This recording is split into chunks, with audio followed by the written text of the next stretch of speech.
जय जिजाऊ, जय शिवराय, जय शंभूराजे. गड किल्ले संवर्धन प्रतिष्ठान महाराष्ट्र राज्य सादर करीत आहोत शिवसाम्राज्याचे दिनविशेष. 4 मार्च इसवी सन 1660.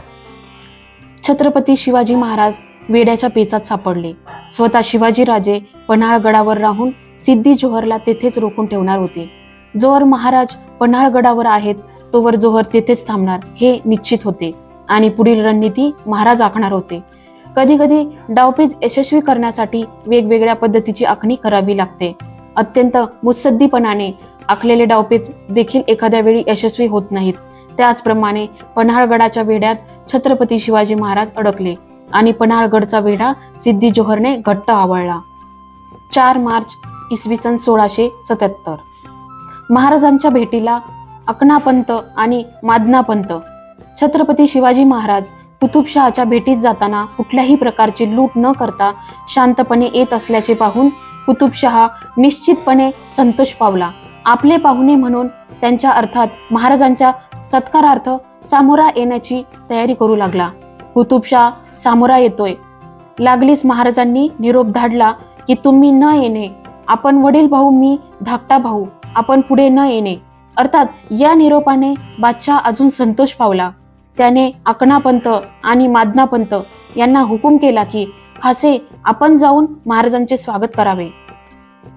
त्यावर हुकूम अकनापंत व मादनापंत यांनी सन्मानाने महाराजांना सन्मानपूर्वक शहरात नेले. या पहिल्याच भेटीत महाराजांनी कुतुबशहाचे मन जिंकून एक नवा मित्र जोडला.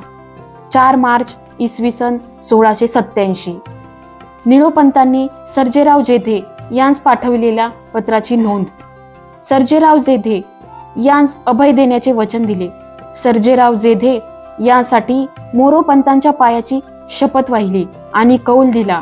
निळोपंत पेशव्यांनी जेधे घराण्यास माफ करून तुम्ही स्वराज्याची एकनिष्ठेने सेवा करावी आणि आमच्यावर पूर्ण भरवसा ठेवावा असे कैलासवासी मोरोपंत पिल्वे यांची शपथ घेऊन आश्वासन दिले.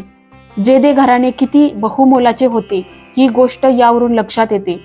त्यांचे स्वराज्यात राहणे किती महत्त्वाचे होते हे यावरून लक्षात येते. 4 मार्च इसवी सन 1701. पोर्तुगालच्या राजाने एक आज्ञापत्र जाहीर केल्याची नोंद. हिंदूंनी पोर्तुगालच्या राजास अर्जावर अर्ज पाठविण्याचा सपाटा सुरू केला. त्याला यश येऊन पोर्तुगालच्या राजाने एक आज्ञापत्रानुसार जाहीर केले की हिंदूंना 4 भिंतींच्या आत होम हवनादी विधीनुसार लग्ने लावण्याची मुभा राहील. पण ही सवलत इक्विजिशनच्या नियमांना बाधक होती. म्हणून गोव्याच्या विसेरेईने पोर्तुगालच्या राजास तसे कळविले. पोर्तुगालात इंक्विजिशनचा वरचष्मा असल्याने पोर्तुगालच्या राजास त्याचा विरोध पत्कारणे अशक्य होते. 4 मार्च इसवी सन 1706. छत्रपती शिवरायांचा संदेश. त्यांनी दिलेली स्फूर्ती. त्यांनी तयार केलेली ही माणसं. एक मोठा नेता नाही पण सामुदायिक नेतृत्व त्यांनी उभं केलं. त्याचाच परिणाम म्हणून मराठ्यांची घोडदौड जी अशी चालली की 4 मार्च 1706 रोजी धनाजी जाधवांनी गुजरातचे द्वार मराठ्यांना मोकळं करून दिलं. 4 मार्च इसवी सन 1739. मराठ्यांनी कारंजा उरण बेट जिंकले. मानाजी आंग्रे 4 मार्च 1739 रोजी आपल्या आरमारातील 40 गलबतांमधून 2000 शिबंदीसह फिरंगी प्रतिकार मोडून काढत कारंजा बेटावर उतरले. बेटावर आधीच आपले माणसे पेरून मराठ्यांनी जवळजवळ 700-800 स्थानिक आंग्र्यांना आपल्या बाजूस वळवले होते.